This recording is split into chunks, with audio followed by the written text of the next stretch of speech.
வேதத்திலிருந்து ஒரு வசனத்தை நான் எடுத்து உங்களுக்காக வாசிக்க விரும்புகின்றேன்.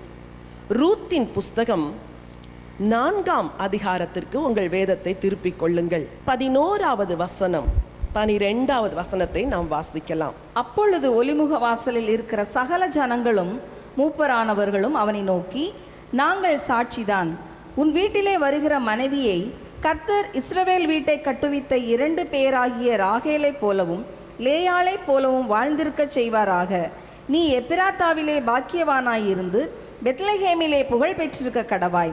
இந்த பெண்ணிடத்திலே கர்த்தர் உனக்கு அருளி செய்ய போகிற சந்தானத்தினாலே உன் வீடு தாமார் யூதாவுக்கு பெற்ற பேரேசின் வீட்டை போல ஆக கடவது என்றார்கள்.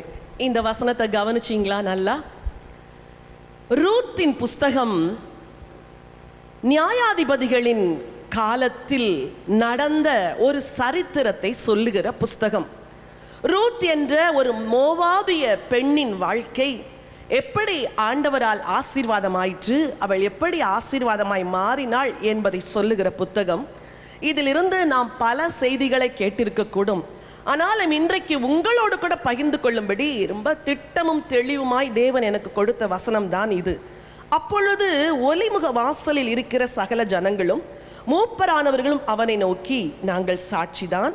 உன் வீட்டிலே வருகிற மனைவியை கர்த்தர் இஸ்ரவேல் வீட்டை கட்டுவித்த 2 பேராகிய ராகேலைப் போலவும் லேயாளைப் போலவும் வாழ்ந்திருக்க செய்வாராக.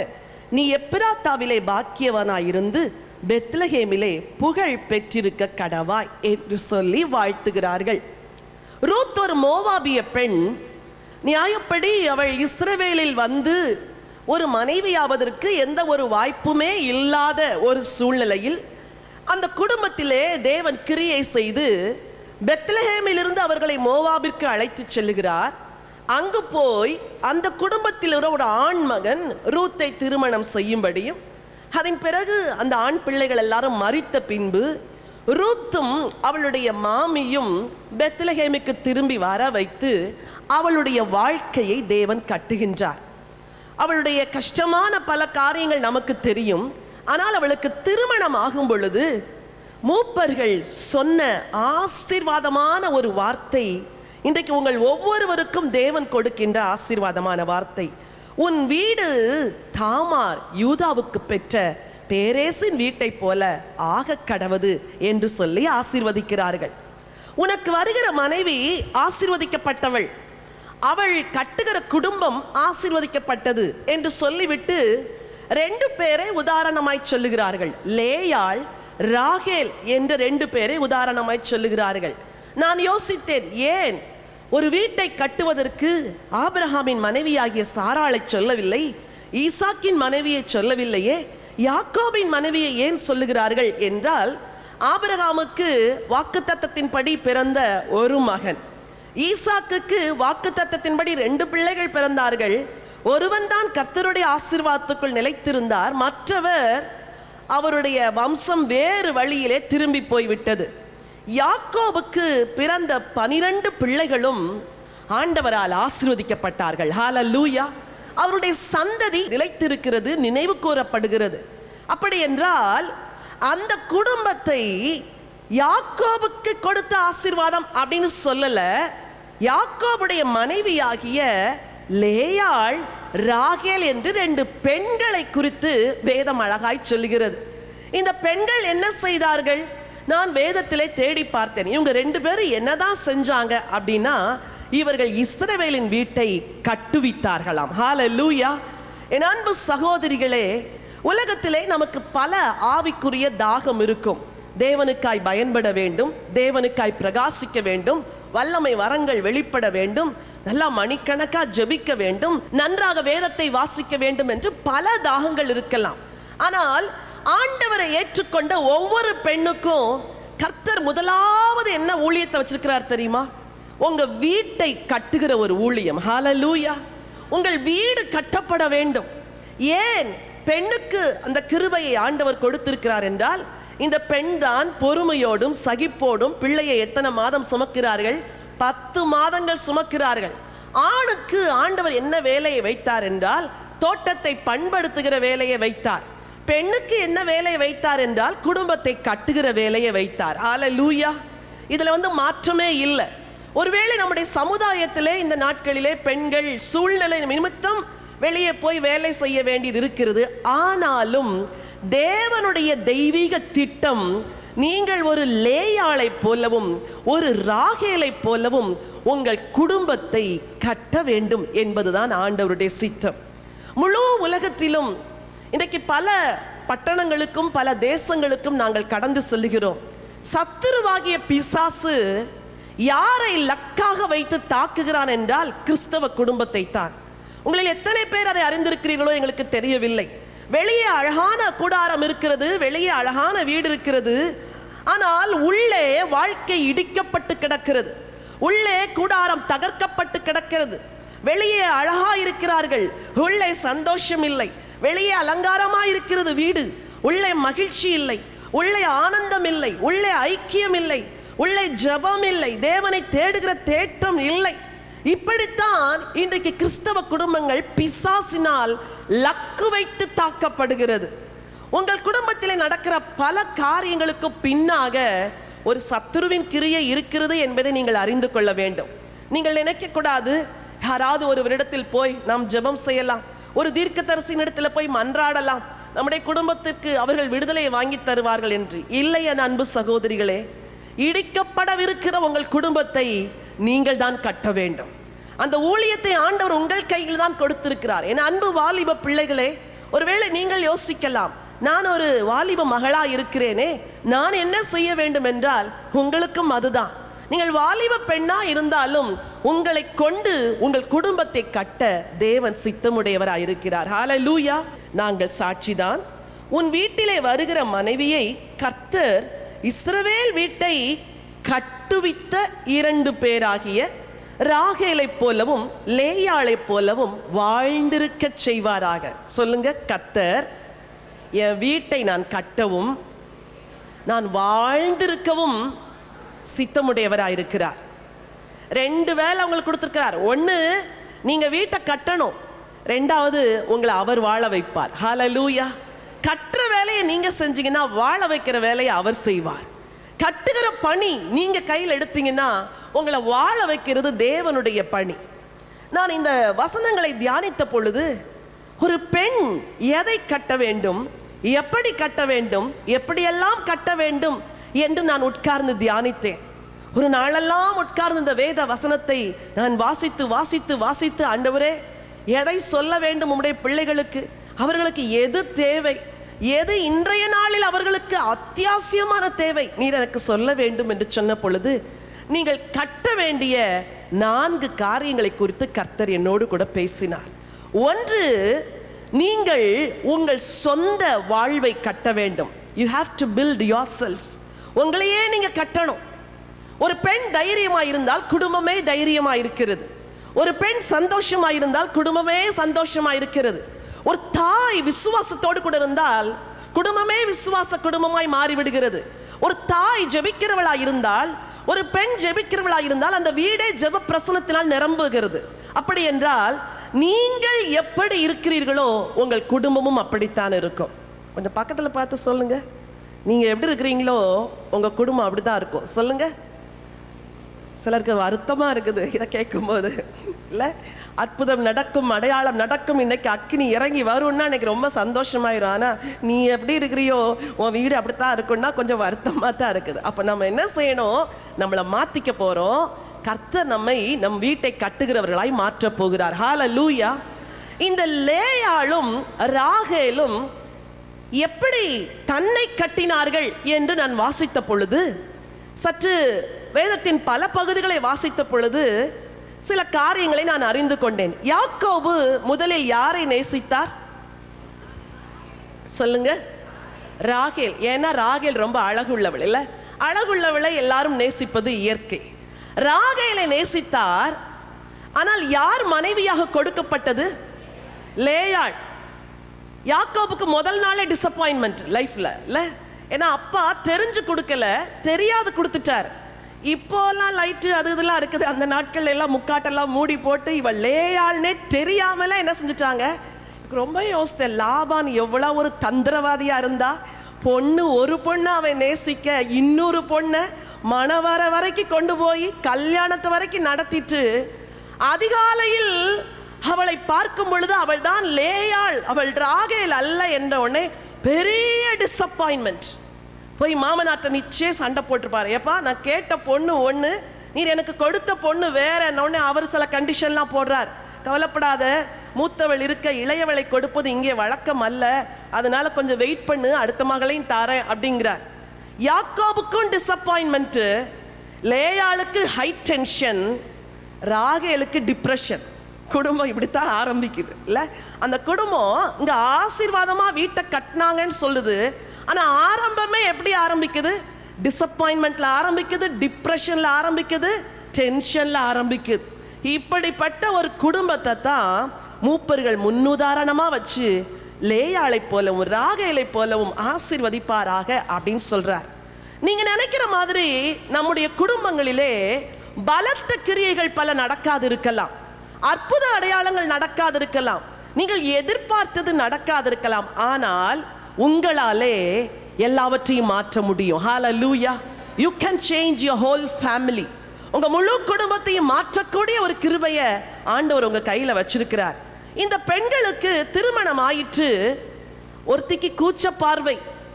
அப்போ உண்மையாவே அன்பு கொஞ்சம் அங்கே குறைஞ்சு போச்சு கணவருக்கு. அப்போ அது மன வருத்தம். இன்னைக்கு அநேக பெண்கள் வாழ்க்கையெல்லாம் மன வருத்தத்தில் தான் வாழ்றாங்க. ஏன் தெரியுமா? புருஷனுடைய அன்பு பூரணமாக கிடைக்கல. உங்களில் எத்தனை பேர் இன்னைக்கு அப்படி உட்கார்ந்துருக்கிறீங்கன்னு எனக்கு தெரியாது, ஆனால் உங்களை நேசிக்கிற ஒரு ஆண்டவர் இருக்கிறார். கூச்சப்பார்வையாக இருந்தாலும் சரி, ஊனமுள்ள கால்களாக இருந்தாலும் சரி, சரீரத்தில் என்ன குறைவு இருந்தாலும் சரி, உங்களை நேசிக்கிற ஒரு தேவன் இருக்கிறார். உங்களை ஆசீர்வதிக்கிற ஒரு ஆண்டவர் இருக்கிறார். அவர் உங்களை ஆசீர்வதிப்பார். உங்கள் குறைவுகளை எண்ணாதவர், உங்கள் குடும்ப பின்னணியின் சோகமான சூழ்நிலைமையெல்லாம் பார்க்காத ஒரு தேவன் உங்களை ஆசீர்வதிக்கும்படி தான் இன்னைக்கு அழைத்து கொண்டு வந்திருக்கிறார். இந்த பெண்கள் வாழ்க்கையிலே எப்படி அவர்கள் தங்களை கட்டினார்கள் என்றால், வாழ்க்கையிலே பலத்த போராட்டம். 2 பேருக்கும் ஆரம்ப நாட்களில் பிள்ளை இல்லாதிருந்தது. என்னோடு கூட வேதத்தை திருப்பிக் கொள்ளுங்கள்.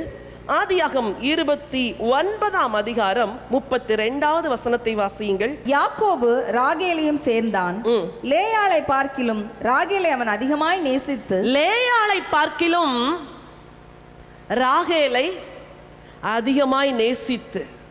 கொஞ்சம் இமேஜின் பண்ணுங்க, 2 பேரும் மனைவி ஆயிட்டாங்க, 2 பேரும் சிஸ்டர்ஸ். ஒருத்தர் மேல ரொம்ப அன்பு, இன்னொருத்தர் மேல அன்பு இல்லை. ஐயோ, ஹியூமிலியேஷன், வாழ்க்கையில சிறுமை. லேயாளை பார்க்கிலும் ராகேலை அதிகமாய் நேசித்தான். ஓகே, வாசிங்க. பின்னும் 7 வருஷம் அவனிடத்தில் சேவித்தான். சரி. லேயாள் அற்பமாய் எண்ணப்பட்டாள் என்று கர்த்தர் லேயாள் அற்பமாய் எண்ணப்பட்டாள் என்று கர்த்தர் கண்டு. கர்த்தர் நீங்க அற்பமா எண்ணப்படுறத பார்க்கிறார். நீங்க எந்தெந்த இடத்துலலாம் சிறுமைப்படுத்தப்படுறீங்கன்னு ஆண்டவர் பார்க்கிறார். ஏன்னா நீங்க தானே உங்க குடும்பத்தை கட்டணும். சிறுமையில சோர்ந்து போயிடக்கூடாதே, அற்பமா எண்ணப்பட்டதுனால ஆவி முறிந்து நீங்க உட்கார்ந்துடக்கூடாதுன்னு ஒரு தேவன் பார்த்து ஆசீர்வாதத்தை கொடுக்கிறாராம். அவள் அற்பமா எண்ணப்பட்டதை கர்த்தர் கண்டு அவள் கற்பந்தரிக்கும்படி செய்தார். ராகேலோ மலடியாய் இருந்தாள். பாருங்க, அங்க ஒரு பெண்ணை ஆசீர்வச்சிட்டாரு, அவ அற்பமா எண்ணப்பட்டவள். இன்னொரு பெண்ணை குறிச்சு ஒரு வார்த்தை சொல்லிருக்குது, ராகேலோ எப்படி இருந்தாள்? இஸ்ரவேலிலே ஒரு பெண் மலடியா இருந்தாள், வாழ்க்கையெல்லாம் நிந்தை. ஒருத்தி அற்பமா எண்ணப்படுகிறாள், ஒருத்தி மலடியா இருக்கிறாள். ஆனால் இந்த 2 பேரையும் கர்த்தர் இஸ்ரவேலின் வீட்டை கட்ட பயன்படுத்துகின்றார். ஹalleluya. ஆண்டவர் உங்க வீட்டை கட்ட இந்த வருகிற நாட்கள் உங்களை வல்லமையா எடுத்து பயன்படுத்த போகிறார். உங்க வீட்டில் இருக்கிற சிறுமையின் சூழ்நிலைமைகள்லாம் மாறப்போகுது உங்களாலே. அது எப்படி மாறும், எப்படி நீங்க என்ன பண்ணணுங்கிறதா இன்னைக்கு உங்களுக்கு சொல்லும்படி நான் கடந்து வந்திருக்கிறேன். இந்த பெண்கள் 2 பேருக்குமே வாழ்க்கையில பிரச்சனை, சோதனை, பிள்ளை இல்லாத நிலைமை. ஆனால் இந்த குறைவு அவர்களை கர்த்தருக்கு நேராய் நடத்தி சென்றது. சில வசனங்களை இன்னும் நான் வாசிக்க விரும்புகிறேன். 32 வாசியுங்கள். லேயாள் கர்ப்பவதியாகி ஒரு குமாரனை பெற்று கர்த்தர் என் சிறுமையை பார்த்தருளினார். என்ன சொன்னாங்க அவங்க? கர்த்தர் என் சிறுமையை பார்த்தருளினார்.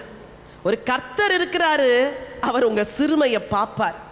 ஒரு தேவன் இருக்கிறாரு, உங்க நிந்தையை பார்ப்பார்.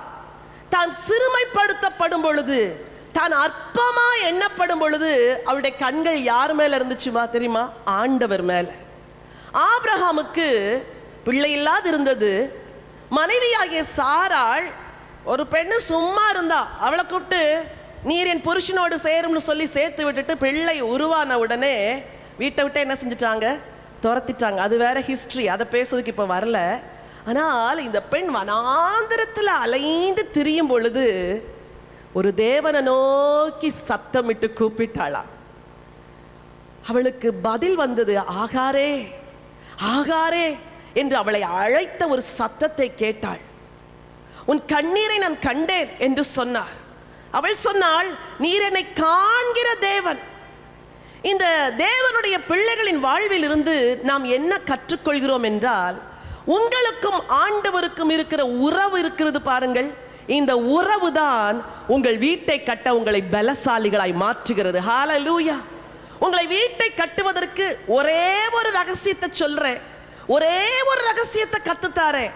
ஆண்டவருக்கு உங்களுக்கு இருக்கிற உறவு, அந்த ஜெப நேரம், அந்த வேத தியான நேரம், அந்த உபவாசம், அந்த பொருத்தனை, அவ்வப்பொழுது ஏறெடுக்கப்படுகிற கண்ணீரின் ஜெபங்கள், துதிகள், ஸ்தோத்திரங்கள், நன்றி, ஆராதனை, அந்தரங்க வேண்டுதல்கள், இவைகள் எல்லாம் தான் உங்களை கிறிஸ்துவுக்குள் ஸ்திரப்படுத்தி உங்க வீட்டை கட்டுறதுக்கு உங்களுக்கு உதவி செய்யும். ஹல்லேலூயா. ஆண்டவரின் சிறுமையை பார்த்தருளினார். வாசிக்கலாம் 29:33.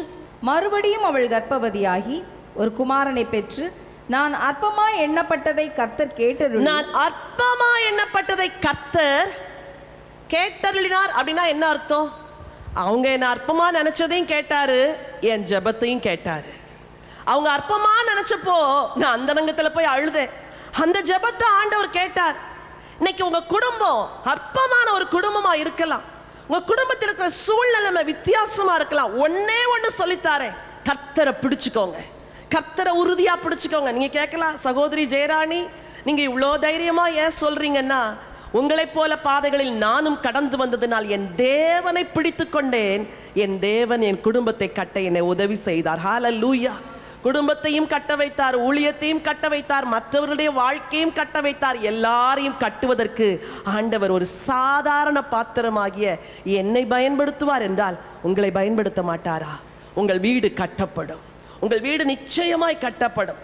இன்னொரு வசனத்தை வாசிக்க விரும்புகிறேன். 30:18 வாசியுங்கள். அப்பொழுது லேயாள், நான் என் வேலைக்காரியை என் புருஷனுக்கு கொடுத்த பலனை தேவன் எனக்கு தந்தார் என்று தேவன் எனக்கு தந்தார். அவங்க ஒவ்வொரு பதில் வரும் பொழுதும் தேவன் தேவன் தேவன் அப்படிங்கிறாங்க. 22 வாசிங்க. 30:22. தேவன் ராகேலை நினைத்தருளினார். அவளுக்கு தேவன் செவி கொடுத்து, அவளுக்கு தேவன் செவி கொடுத்து ராகேலுக்கு என்ன செஞ்சாரா? கேட்குறீங்களா வசனத்தை? ராகேல் சிறுமைப்படுத்தப்பட்டப்போ என்ன செஞ்சாங்க? அப்போ ஆண்டவர் நோக்கி ஜெபம் பண்ணாங்க. எவ்வளோ அழுதுருப்பாங்கல்ல, எவ்வளோ புலம்பிருப்பாங்க. ஆண்டவரே, என் சகோதரிக்கு பிள்ளை இருக்குது, எனக்கு என்ன இல்லை ஆண்டவரே? பிள்ளை இல்லை. இன்னைக்கு உங்கள் அந்த ரங்கத்தில் எதை குறித்து குமுறி போய் வந்தீங்க? எதை குறித்து புலம்பி இந்த இடத்துல வந்து உட்கார்ந்துருக்கிறீங்க? ஐயோ ஆண்டவரை வெளியே சொல்ல முடியல, அவ்வளோ பிரச்சனை, அவ்வளோ சூழ்நிலைமை, அவ்வளோ நிந்தை, அவ்வளோ அவமானம். வேதம் சொல்லுது, தேவன் ராகேலை நினைத்தருளினார். ஹல்லேலூயா. உங்களை நினைக்கிற ஒரு தேவன் இருக்கிறார். உங்கள் ஜெபங்கள் எல்லாம் மறக்கப்படலம்மா, அவைகளெல்லாம் எழுதி வைக்கப்பட்டு கொண்டிருக்கிறது. ஆண்டவர் குறித்து வைத்திருக்கிறார். ஞாபக புஸ்தகம் என்று ஒன்று இருக்கிறது, அதில் தேவன் வரிசையாக எழுதி வைத்து கொண்டு வருகிறார். ஒரு நாள் வரும், உங்க எல்லா ஜெபங்களுக்கும் நிச்சயமாகவே தேவன் பதில் கொடுப்பார். ஹல்லேலூயா. தேவன் ராகேலை நினைத்தருளினார். இந்த சிறுமையான சூழ்நிலைகளில், இந்த நெருக்கமான சூழ்நிலைகளில் இந்த பெண்கள் தங்கள் விசுவாசத்தை கட்டி தாங்களை திடப்படுத்தி தேவனை நோக்கி பார்த்ததுனால வானத்திலிருந்து அவர்களுக்கு பதில் வந்தது. தேவன் ராகேலை நினைத்தருளினால், லேயாளை நினைத்தருளினார். 30:6 வாசிங்க. அப்பொழுது ராகேல், தேவன் என் வழக்கை தீர்த்து, என் வழக்கை தீர்த்து, என் சத்தத்தையும் கேட்டு, என் சத்தத்தையும் கேட்டு எனக்கு ஒரு குமாரனை கொடுத்தார் என்று சொல்லி, எனக்கு ஒரு குமாரனை கொடுத்தார். நல்லா கவனிங்க, இந்த விசேஷ நாளில நீங்க முதலாவது கட்ட வேண்டியது உங்களுக்கும் தேவனுக்கு இருக்கிற உறவு. இன்னைக்கு இங்க இருக்கிற எல்லா சகோதரிகளை பார்த்து கேட்கிறேன், உங்க ஜெப வாழ்க்கை எப்படி இருக்குது? 10 வருஷத்துக்கு முன்னாடி நல்லா ஜெபம் பண்ணீங்க, அது சொல்லலை நான். இப்போ இப்போ எப்படி இருக்கிறீங்க? இன்னைக்கு எப்படி இருக்குது? ஒரு காலத்துல நீங்க ஜெபம் பண்ணி பிசாசெல்லாம் ஓடுச்சு, ஆனா இன்னைக்கு எப்படி இருக்கிறீங்க? யங் கேர்ள்ஸ், உங்களை பார்த்து கேட்கிறேன். படிக்கிறதுக்கு நிறைய இருக்குது, செய்யறதுக்கு நிறைய வேலை இருக்குது, எல்லாம் இருக்குது. ஆனா தேவனோடு செலவழிக்கிற உங்க நேரங்கள் எப்படி இருக்குது? எந்த ஒரு தேவனுடைய மகள் ஒரு டைமை ஃபிக்ஸ் பண்ணி தேவனிடத்துல ஜெபத்துக்கு போய் முழங்கால் படியிடலையோ ஜெப வாழ்க்கையில் வெற்றி பெற முடியாது. அதை மட்டும் நான் உங்களுக்கு ஒரு ரகசியமாக சொல்லித்தாரேன். You have to fix your prayer time. என் ஜெப நேரம் 4:30, என் ஜெப நேரம் 4, அல்லது உங்கள் குடும்ப சூழ்நிலை நிமித்தம் என் ஜெப நேரம் ராத்திரி 11லேருந்து 1 அல்லது 11லேருந்து 12. தூக்கம்னு இருக்கு பாருங்க, அது ரொம்ப நேசிக்கப்படக்கூடியது. ஆமா சொல்லுங்க பார்க்கலாம். ஆமா, எல்லாத்துக்கும் அப்படித்தான். யாருக்கு தூக்கத்தின் மேல ஆசை இல்லை சொல்லுங்க? 5 மணி நேரம் தூங்கினாலும் பத்தாது, 7 மணி நேரம் தூங்கினாலும் பத்தாது. யாருமே எழுப்பலைன்னா 8 மணி நேரம் தூங்கினா கூட சந்தோஷமா எந்திரிச்சு வர மனசு ஆசைப்படுது. இது மாம்சம். ஆனா வேதம் சொல்லுது, ஆவியோ உற்சாகம் உள்ளது, மாம்சமோ பலவீனம் உள்ளது. ஊழியத்துக்கு ஓடுறோம், ஓடி வரோம், மாதத்தில் 2 முறை வெளியிடங்களுக்கு போகிறோம், அங்கே போய் கத்தி கத்தி பிரசங்கம் பண்ணுறோம், ஜனங்களை விடுதலை செய்கிறோம். விடுதலை செஞ்சுட்டு ராத்திரி வந்து இன்னைக்கு ராத்திரி நல்லா தூங்கணும்னா அன்னைக்கு தான் தட்டுவார், எந்திரினி அப்படின்ட்டு. ஏன்? அந்த ஃபிக்ஸட் டைமை கீப் அப் பண்ணலை அப்படின்னா ஜெப வாழ்க்கை குளிர்ந்து போயிடும். இன்னைக்கு உங்கள் எல்லாரையும் நான் என்கரேஜ் பண்ணுறேன், முதல்ல உங்கள் லைஃப்பை பில்ட் பண்ணுங்க. நீங்கள் ப்ரேயர் பண்ணாத போய் ஸ்டவ்வை பற்ற வைக்கவே வைக்காதீங்க, சரிதானா? வேதத்தை ஒருவேளை வேதம் வாசிக்கிறது சில வேளைகளில் ஹவுஸ் ஒய்ஃபாக இருந்தீங்கன்னா பிள்ளைங்களெல்லாம் ஸ்கூலுக்கு அனுப்பிச்சிட்டு வாசிக்கலாம், அது வேற. ஆனால் உங்கள் ஜெபம் இருக்குது பாருங்க, அது அதிகாலையில் போயிடணும் ஆண்டவருக்கு. 5 மணிக்கு நீங்கள் வேலையை துவங்கணும்னா நீங்கள் 4 மணிக்கு எந்திரிச்சு தான் ஆகணும். இதை மேற்கொள்றதுக்கு முதல்ல கொஞ்சம் கஷ்டம். ஒரு மாதம் நீங்கள் கொஞ்சம் ஸ்ட்ரகிள் பண்ணி கஷ்டப்பட்டு கிச்சனுக்குள்ளே நடந்து ஹாலில் நடந்து வெளியே பால்கனியில் நடந்து முன்னாடி இருக்கிற எம்டி ஸ்பேஸில் நடந்து கொஞ்சம் ஜெபம் பண்ண அந்த டைமில் விழிப்பாக இருக்க கொஞ்சம் உங்கள் சரீரத்தை பழக்கிட்டீங்கன்னு வச்சுக்கோங்களேன். ஒரு வாரம் 10 நாள் கஷ்டப்பட்டாவது அந்த நேரத்தில் எழும்பிடணும், அந்த நேரத்தில் ஜெபம் பண்ணிடணும் அப்படின்னு நீங்கள் நினச்சிட்டு எழும்பிட்டீங்கன்னா 11வது நாள் டான ஆண்டவர் எழுப்பி விடுவார். எத்தனையோ நாட்கள் தேவன் என்ன அப்படிதான் எழுப்பி விட்டுருப்பார். ஒரு சின்ன உதாரணம், 3 மணிக்கு நான் எழும்பணும்னா எப்போ எழுப்புவார் தெரியுமா? 2:57க்கு எழுப்புவார், 2:58க்கு எழுப்புவார், 2:59க்கு எழுப்புவார். எனக்கு ஆச்சரியமா இருக்கும், ஏன் 2:30க்கு எழுப்பக்கூடாது, ஏன் 3:15க்கு எழுப்பக்கூடாது? நான் ஒரு டைமை ஃபிக்ஸ் பண்ணா என் தேவன் அதை கனம் பண்றாரு. ஹல்லேலூயா. உடனே துள்ளி குதிச்சு அந்த இடத்த விட்டு எந்திரிச்சு போய் முகத்தெல்லாம் கழுவி ப்ரஷ் பண்ணிட்டு கொஞ்சம் பவுடர்லாம் போட்டுட்டு வந்து ஜெபம் பண்ண உட்காருங்க. ஃப்ரெஷ்ஷாக இருக்கும் ஸ்பிரிட். நல்லா சத்தமாக பாடுங்க. ஒருவேளை வீட்டு சூழ்நிலை வேறவா இருந்தால் மெதுவாக பாடுங்க. நல்லா அந்நிய பாஷை ஜெபிக்க கஷ்டப்படுறீங்கன்னா ஒரே ஒரு ரகசியம் சொல்லித்தாரேன், வாயை திறந்து சத்தமாக ஜெபிக்க பழகுங்க. இந்த மௌன ஜபங்கள்லாம் பண்ணால் அப்புறம் அப்படியே சிங்க் ஆயிடுவோம் தூக்கத்துக்குள்ளே திரும்ப. அப்புறம் எப்போ மணியை பார்த்தா 6 மணி ஆயிரும். இப்படி தான் அநேகருடைய ஜப வாழ்க்கையை பிசாசு திருடுறான். வாயை திறங்க, சத்தமாக பேசுங்க, அந்நிய பாஷையில் பேசுங்க, கர்த்தரை துதிங்க. ஒரு 10 நிமிஷம் நீங்கள் அப்படி ஜெபிச்சிட்டிங்கன்னா 11வது நிமிஷம் அப்படியே அனல் ஊத்துன மாதிரி இருக்கும். அப்புறம் எழும்பவே முடியாது ஜெபத்திலிருந்து. அவ்வளோ அழகாக ஆண்டவர் நடத்துவார். You have to build your personal relationship with God. உங்களுக்கு ஆண்டவருக்கு இருக்க அந்த உறவை தயவு செய்து சீர்படுத்திடுங்க. கிரமமாக வேதத்தை வாசிங்க, கிரமமாக உபவாசம் பண்ணுங்க. விசுவாச வார்த்தையை தவிர வேற எதையுமே பேசாதீங்க. 2 வார்த்தை அவிசுவாசமா பேசுனீங்கன்னா நீங்க கட்டி வச்ச உங்க வீடு, உங்க ஆவிக்குரிய ஜீவியங்கிற வீடு அப்படி கொஞ்சம் சரிஞ்சிரும். 2 வார்த்தை கோபமா பேசுனீங்கன்னா சரிஞ்சிரும். இங்க வாஸ்தை யாக்கோபு ராகேல ரொம்ப நேசிச்சார், அப்படிதானே? நேசிச்சாரா? பைபிள் படிக்கலையோ? நேசிச்சாரு. ரொம்ப அன்பா தவங்கின குடும்பம் தான். அந்த குடும்பத்தில் ஒரு பிரச்சனை வந்துச்சு. 30:2 வாசிங்க. அப்பொழுது யாக்கோபு ராகேலின் மேல் கோபம் கொண்டு. எப்படியா? அப்பொழுது யாக்கோபு ராகேலின் மேல் கோபம் கொண்டு. புருஷன் கோபப்பட்டாருன்ட்டு 1 வாரம் ஜெபம் பண்ணாத எத்தனை நாள் போய் படுத்திருக்கிறீங்க? இன்னைக்கு சொல்றேன், இந்த பிரச்சனை எல்லா வீட்டுக்குள்ளேயும் இருக்குது, எல்லா குடும்பத்துக்குள்ளேயும் இருக்குது, எல்லா கூடாரத்திலையும் சத்துரு பல பிரச்சனைகளை கொண்டு வந்து போடுறான். நீங்க உங்களையே கட்டணும்.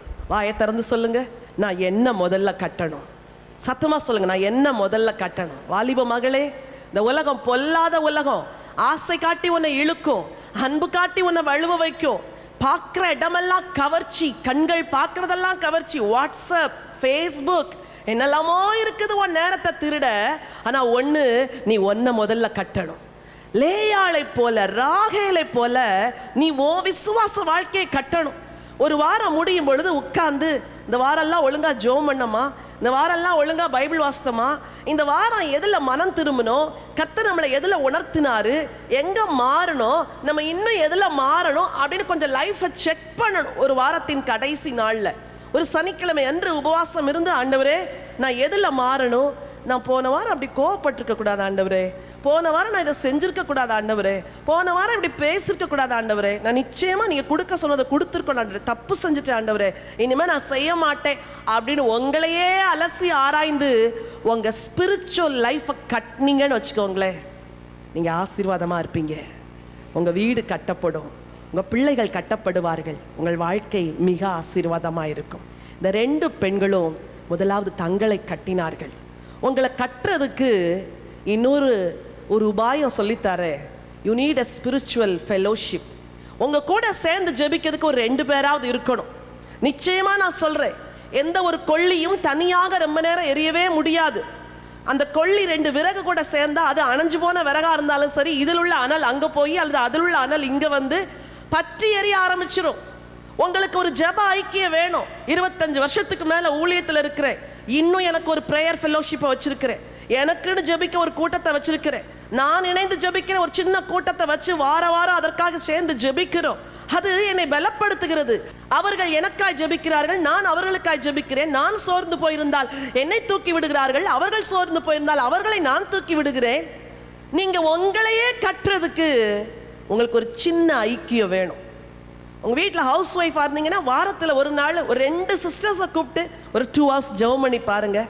அடுத்த வாரம் எப்போ வராதுன்னு இருக்கும், எப்போ ஆராதிக்க மாட்டோம், எப்போ தொழுது கொள்ள மாட்டோம். சகோதரிகளே, உங்களை நீங்கள் முதல்ல கட்டணும், உங்கள் ஆவிக்குரிய வாழ்க்கையை. 2வதாக, நீங்கள் கட்ட வேண்டிய ஒன்றை குறித்து ஆண்டவருடைய வார்த்தை சொல்லுகிறது. ஆதியாகமம் 31:14 வாசிங்க. அதற்கு ராகேலும் லேயாளும், எங்கள் தகப்பன் வீட்டிலே இனி எங்களுக்கு பங்கும் சுதந்திரமும் உண்டோ? அவரால் நாங்கள் அந்நியராய் எண்ணப்படவில்லையா? அவர் எங்களை விற்று எங்கள் பணத்தையும் வாயிலே போட்டுக்கொண்டார். இந்த குடும்பத்துல ஒரு பிரச்சனை வந்துச்சு. இப்ப என்ன பிரச்சனை? தகப்பன் வீடா கணவன் வீடா அப்படின்னு தீர்மானிக்க வேண்டிய ஒரு பிரச்சனை. அநேக குடும்பங்கள்ல பிரச்சனை இதுதான். திருமணமாகி போற வாலிப மகள் கணவன் வீடு தான் தனக்கு சொந்த வீடா நினைக்கணும் அப்படிங்கிற ஒரு உபதேசத்தை ஏற்கனவே அம்மா உள்ளத்துல போடாதனால அங்கே போய் ஒரே வார்த்தையில், அம்மா ஆனாலும் நம்ம வீடு மாதிரி இல்லைம்மா, இங்கே நான் சந்தோஷமா இல்லைம்மா, இங்கே அப்படி செய்கிறாங்கம்மா, இங்கே இப்படி செய்கிறாங்கம்மா. இதனால பிரச்சனை என்ன ஆகுது தெரியுமா? அவளோடு தன் கணவன் வீட்டோடு இணைந்து அவளால் வாழ முடியவில்லை. இன்றைக்கு அநேக மதர்ஸ் பிள்ளைங்களுக்கு எல்லாம் சொல்லி கொடுக்குறீங்க, ஆனால் போய் புகுந்த வீட்டில் எப்படி வாழ்வது என்பதை சொல்லி கொடுக்கல. ஒரு நாள் நான் சொன்னேன், ஒரு ட்ரெயினில் போயிட்டு இருக்கும்போது ரொம்ப நேரம் பேசிகிட்டு இருக்கிறாங்க. என்ன பேசுகிறாங்க அப்படின்னா, எப்படி பிரியாணி செய்கிறதுன்னு பொண்ணுக்கு ஃபோனில் சொல்லிகிட்டு இருக்கிறாங்க. பிரியாணியை செய்கிறதுக்கு ஃபோனில் சொன்னால் பிரியாணி செய்ய முடியுமா? எப்போ கற்றுருக்கணும்? வீட்டில் இருக்கும்போது பொண்ணை பக்கத்தில் நிற்க வச்சு, அம்மா இவ்வளோ அரிசி, இவ்வளோ தண்ணி, சிக்கன் இவ்வளோ வைக்கணும், வெங்காயம் இவ்வளோ, இதெல்லாம் எங்கே சொல்லி கொடுத்துருக்கணும்? வீட்டில் சொல்லி கொடுத்து 10 முறை அவளை செய்ய வச்சுருந்தா அவள் ஏதோ கொஞ்சம் நல்லா செஞ்சுருப்பா. திருமணமாகி 2 வாரம் ஆச்சு, கணவனுடைய நண்பர்கள் வீட்டுக்கு வர்றாங்கன்னு பிரியாணி செய்ய சொல்லித்தாங்க அம்மான்னு ஃபோனில் கேட்குறாங்க. எப்படி பிரியாணி வரும்? நான் யோசித்து பார்த்தேன். ஸ்பிரிச்சுவல் மதர்ஸ் உங்கள் பிள்ளைங்களுக்கு குடும்பத்தை எப்படி கட்டணும் அப்படின்னு சொல்லி கொடுக்கணும். சில இங்கிதமான காரியங்களை எல்லாம் ஆவிக்குரிய தாய்மார்கள் பிள்ளைகளுக்கு சரியாக கற்றுக் கொடுக்காததுனால புருஷன் வீட்டில் போய் அவள் பல நாட்கள் இருந்து அட்ஜஸ்ட் பண்ண முடியல, வாழ முடியல. 2 மாதத்தில் திரும்பி வராங்க, விவாகரத்து நடக்குது, இணைந்து வாழ முடியவில்லை, ஒன்றாய் வாழ முடியவில்லை, விட்டு கொடுக்க முடியவில்லை. ஒவ்வொரு பெண்ணும் தன் குடும்பத்தை கட்டுகிறவளாய் மாற வேண்டும். ஹல்லேலூயா. என் அன்பு சகோதரிகளே, உங்கள் குடும்பத்தில் உங்களுக்கு கணவர் உண்டு, உங்கள் குடும்பத்தில் பிள்ளைகள் உண்டு, உங்களுடைய குடும்பத்தில் உங்களுக்கு இன்லாஸ் உண்டு. உங்கள் பொறுப்பு என்ன தெரியுமா? எல்லாருடைய வாழ்க்கையை நீங்கள் கட்டணும். அதுக்கு தான் கர்த்தர் உங்களை அபிஷேகம் பண்ணி வச்சிருக்கிறார். ஹல்லேலூயா சொல்லுங்க. ரெண்டாவது உங்கள்கிட்ட தான் சொல்கிறேன். ரெண்டாவது, என் வீட்டை நான் கட்டணும். ஒரு அழகான பெண்ணை குறித்து வேதத்தில் வாசித்தேன். ரொம்ப ஹம்பிள் வெசல், தாழ்மையான ஒரு பாத்திரம். பொதுவாக பல கிறிஸ்தவ குடும்பங்களில் பாருங்கள், பெண்கள் தான் ரொம்ப ஸ்பிரிச்சுவலாக இருப்பாங்க. தெரில உங்கள் குடும்பத்தில் எப்படின்னு எனக்கு தெரில. சர்ச்சில் கூட பாருங்கள் 30:70 அப்படி தான் இருக்கும். 70% யார் இருப்பாங்க? பெண்கள் இருப்பாங்க. 30% ஆண்கள் இருப்பாங்க சில சபைகளில். ஏன் அப்படின்னா, இந்த பெண்கள் எளிதாக ஆண்டவருடைய அன்பை ருசிச்சிருவாங்க, ஈஸியாக இருதயத்தை இயேசு கொடுத்துருவாங்க. அதனால் அப்படி கர்த்தருக்குள்ளே வளர்ந்து வளர்ந்து வளர்ந்து வளர்ந்து சீக்கிரமாக வளர்ந்து அங்கே ஐக்கியம், இங்கே செய்தி, அங்கே வசனம், ஏதோ செஞ்சு செஞ்சு கடவுளுக்குள்ளே வளர்ந்துருவாங்க. இப்போ பிரச்சனை என்ன? கணவர் ஆவிக்குரியவராக இருக்க மாட்டார், மனைவி ஆவிக்குரியவளாக இருக்கிறா. பிரச்சனையே அங்கதான். 2 பேரும் விசுவாசிகளா இருக்கலாம், அல்லது அவர் விசுவாசியா இல்லாத இருக்கலாம். இப்படிப்பட்ட சூழ்நிலைமையில ஒரு குடும்பத்தை எப்படி கட்டுறது? பைபிள் எல்லாத்துக்கும் வழி சொல்லி இருக்குது. என்னோடு கூட வேதத்தை திருப்பிக் கொள்ளுங்கள். நியாயாதிபதிகளின் புத்தகம் 13ஆம் அதிகாரத்திற்கு உங்க வேதத்தை திருப்பணும்னு சொல்லி நான் விரும்புகிறேன். 2வது வசனம் வாசிங்க. அப்பொழுது தான் வம்சத்தானாகிய சோரா ஊரானான ஒரு மனுஷன் இருந்தான். அவன் பேர் மனோவா. அவன் மனைவி பிள்ளை பெறாத மலடியாய் இருந்தாள். அடுத்த வசனம். கர்த்தருடைய தூதனானவர் அந்த ஸ்திரீக்கு தரிசனமாகி அவளை நோக்கி, இதோ பிள்ளை பெறாத மலடியான நீ கர்ப்பந்தரித்து ஒரு குமாரனை பெறுவாய். ஆதலால் நீ திராட்சை ரசமும் மதுபானமும் குடியாத படிக்கும், தீட்டானது ஒன்றும் புசியாத படிக்கும் எச்சரிக்கையாயிரு. சரி, இங்கே ஒரு கணவனை குறிச்சும் மனைவியை குறிச்சும் வாசிக்கிறோம். படிச்சிருக்கிறீங்களா? இந்த பகுதி படிச்சிருக்கிறீங்களா? சரி, தேவதூதன் யாருக்கு முதல்ல வந்து தரிசனம் ஆறாரு? மனைவி. ஏன்? பொதுவாக தூதர்கள் வந்து யாருக்கு தரிசனம் ஆவாங்கன்னா, வேதத்தில் ஆண்களுக்கு தான் தரிசனம் ஆவாங்க. பெண்களுக்கு ரொம்ப குறைஞ்ச இடத்துல தான். இங்கே ஒரு தரிசனம், புதிய ஏற்பாட்டில் மரியாளுக்கு ஒரு தரிசனம், அப்புறம் கல்லறையில் இயேசுவை பார்க்க போனால் மகதலேனா மரியாளுக்கு அப்படி ஒரு தரிசனம். சரி, இங்கே இந்த பெண் ஆவிக்குரியவளா இருந்ததுனால, நான் அப்படி நினைக்கிறேன், ஆவிக்குரியவளா இருந்ததுனால ஏஞ்சல் முதல் தடவை ஒரு தடவை வந்து தரிசனம் ஆகிறாரு 3வது வசனத்தில். அப்போ இவ போய் வீட்டுக்குள்ள போய் சொல்லணும். சொல்லும்போது, இந்த பாருங்க, நான் ஒரு தூதனை பார்த்தனாக்கும், அவர் உங்கள்கிட்ட வந்தாரு, என்கிட்ட தான் வந்தாரு, என் ஜெபத்தை கேட்டாரு தெரியுமா அப்படின்னு சொன்னாலே கதை முடிஞ்சது இல்லை? ஆனால் இந்த பெண் ரொம்ப அழகா போய் வசனத்தை சுவாசிங்க. 6வது வசனம். அப்பொழுது அந்த ஸ்திரீ தன் புருஷனிடத்தில் வந்து, தேவனுடைய மனுஷன் ஒருவர் என்னிடத்தில் வந்தார். ஹம்பிளா சொல்றா, ஐயா தேவனுடைய மனுஷன் ஒருத்தர் என்கிட்ட வந்தார் ஐயா. அவருடைய சாயல் தேவனுடைய தூதரின் சாயலை போல மகா பயங்கரமாய் இருந்தது. ஐயோ, ரொம்ப பயங்கரமா இருந்துச்சு அவர் சாயல். எங்கே இருந்து வந்தீர் என்று நான் அவரிடத்தில் கேட்கவில்லை, அவர் தம்முடைய நாமத்தை எனக்கு சொல்லவும் இல்லை. இங்க பாருங்க, நான் அவரை பார்த்து பயந்துட்டு எங்க இருந்து வந்தீங்கன்னா கேட்கலையா, நானும் அவரும் எனக்கு சொல்லலையா. அந்த ஒரு தாழ்மையா வந்து தன்னுடைய அனுபவத்தை புருஷன்ட்ட பகிர்ந்து கொள்றாங்க. நீங்க சூப்பர் ஸ்பிரிச்சுவல் உமனா இருக்கலாம், உங்க கணவர் ஒரு ஆவரேஜ் பிலீவரா இருக்கலாம், ஆனா இந்த குடும்பத்தை கட்ட வேண்டிய பொறுப்பு உங்க கையில் இருக்குது. கட்டுறதுக்கு ஞானம் தான் வேணும். அவற்றை போய் உங்க சூப்பர் ஸ்பிரிச்சுவல் எக்ஸ்பீரியன்ஸ் எல்லாம் சொன்னீங்கன்னா கம்முனு அப்படிம்பாரு சென்னை பாஷையில். அமைதியார், எனக்கு எல்லாம் தெரியும் அப்படின்றவார். அப்புறம் அடுத்து சர்ச்சு கூட அனுப்ப மாட்டார். இந்த பெண் போறா, அழகா சொல்றா, ஐயா ஒரு தேவதூதனை போல ஒருத்தர் வந்தாரு, நான் பார்த்தேன், ரொம்ப பயமாயிடுச்சு. the way she expressed, அவ சொல்ற விதம் இருக்கு பாருங்க, அதுதான் வித்தியாசத்தை உண்டு பண்ணுச்சு. நீங்க உங்க கணவருடைய வாழ்க்கையை கட்டணும் அப்படிங்கிறது ஆண்டவருடைய சித்தம். எத்தனை பேர் ஆமான்னு சொல்றீங்க?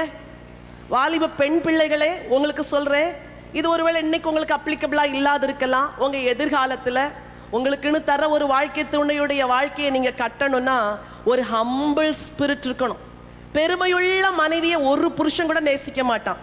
ஆனால் தாழ்மையுள்ள மனைவியை வெளியே நேசிக்கிறேன்னு சொல்லலைன்னா கூட மனசார கனம் பண்ணுவார்கள் கணவன்மார்.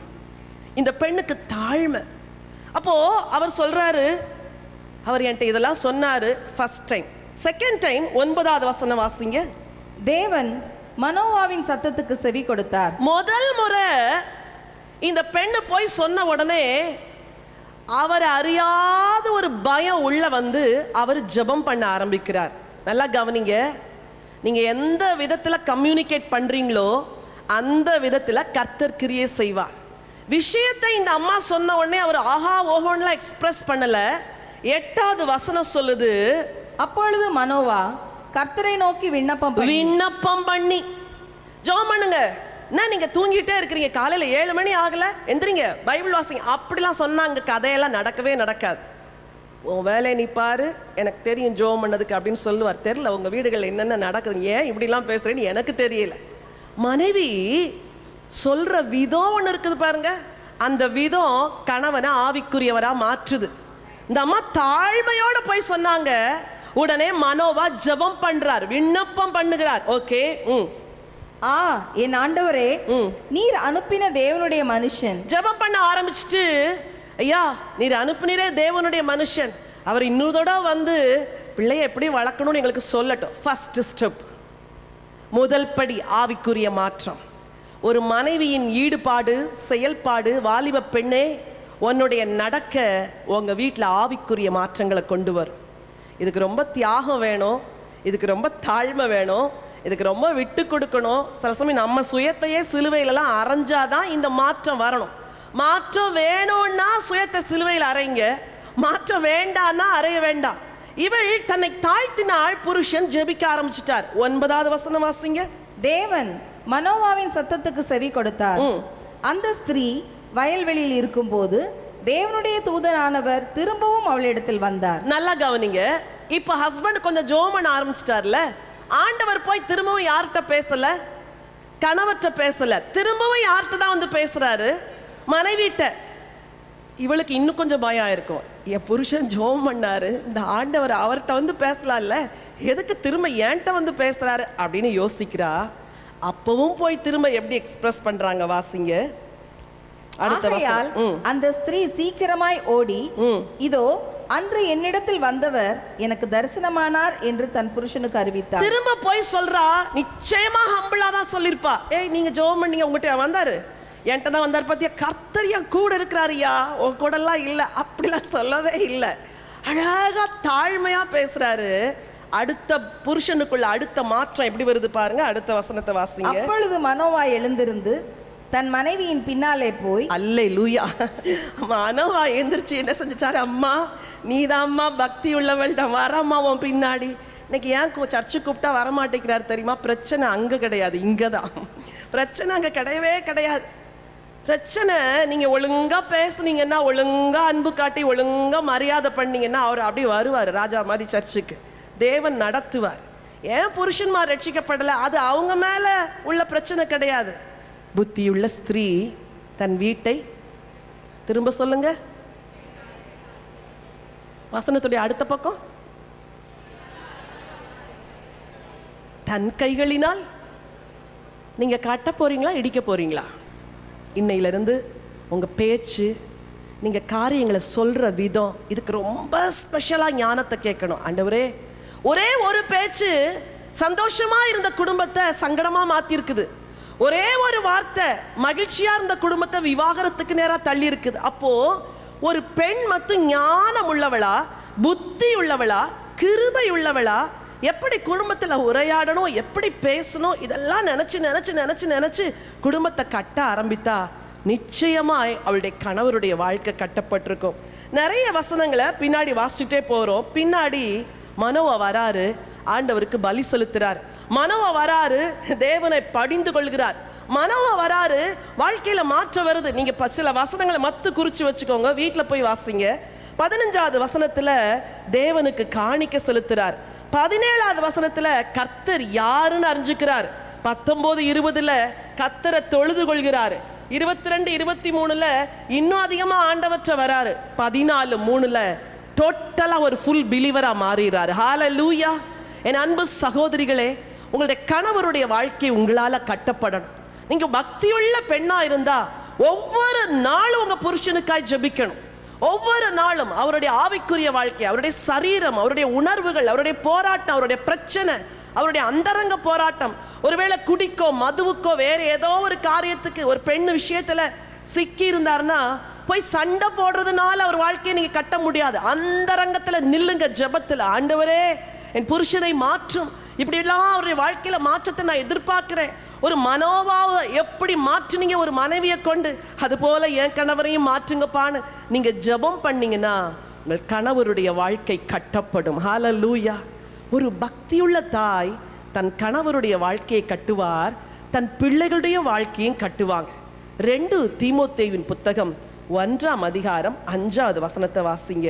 அந்த விசுவாசம் முந்தி உன் பாட்டியாகிய லோவிசாளுக்குள்ளும் உன் தாயாகிய ஐனிக்கேயாளுக்குள்ளும் நிலைத்திருந்தது. அது உனக்குள்ளும் நிலைத்திருக்கிறது என்று நிச்சயித்திருக்கிறேன். இத சொல்றது யாரு? அப்போஸ்தலனாகிய பவுல். யாரை குறிச்சு சொல்றாரு? தீமோத்தேயுவை குறிச்சு. லோவிசாளை பத்தியும் ஐனிக்கேயாளை பத்தியும் வேற எங்கேயுமே நான் படிக்கவே இல்லை. இந்த ஒரு இடத்துல தான் நல்லா படிக்கிறோம். அந்த விசுவாசம் முன்பு உன் பாட்டியாகிய லோவிசாளுக்குள்ளும் உன் தாயாகிய ஐனிக்கேயாளுக்குள்ளும் நிலைத்திருந்தது, அது உனக்குள்ள நிலைச்சிருக்குது அப்படின்னு பவுல் சொல்லிட்டு, ஒரு இளைஞன் ஒரு வாலிபனுக்குள்ள என்னெல்லாம் இருந்துச்சுன்னு சொல்றாரு. 3வது வசனம் வாசிங்க. நான் இரவும் பகலும் இடைவிடாமல் என் ஜெபங்களில் உன்னை நினைத்து உன் கண்ணீரை ஞாபகம் பண்ணி. எப்படி சொல்லுங்க? உன் கண்ணீரை ஞாபகம் பண்ணி. அம்மா, உங்கள் பிள்ளைங்க கண்ணீரோடு தேவனை சேவிக்கிறாங்களா? இல்லைன்னா உங்கள் வீடு இன்னும் கட்டப்படலைன்னு அர்த்தம்.